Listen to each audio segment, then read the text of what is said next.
हाँ चल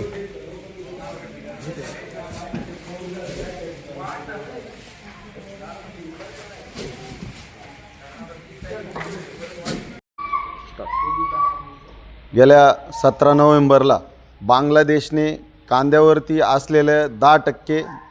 आयात शुल्क तो कमी केला आणि 1 डिसेंबर 2024 रोजी श्रीलंकेने पण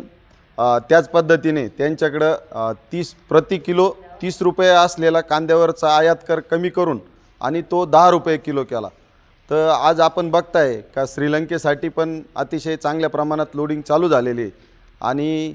गेल्या काही 1-2 हप्त्यापासून आपल्या नाशिक जिल्ह्यातील बाजार समित्यांमध्ये आवक पण अतिशय प्रचंड प्रमाणात वाढत आहे। आज जवळजवळ 30,000 क्विंटलची लासलगाव बाजार समितीची आवक आहे, परंतु पुढं चालून ती 40 ते 50 हजार प्रति दिवस म्हणजे 40 ते 50 हजार क्विंटल प्रति दिवस आवक होईल। तर सरकारने जशी इतर देशांनी जसे आयात शुल्क कमी केले, तर आज जो आपल्या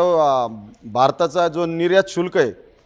20%, तर सरकारने तो लवकरात लवकर कमी करावे, म्हणजे कुठंतरी आपल्या शेतकऱ्यांना त्याचा बेनिफिट होईल आणि निर्यातीला जास्तीत जास्त चालना मिळेल, हीच व्यापाऱ्यांची मागणी।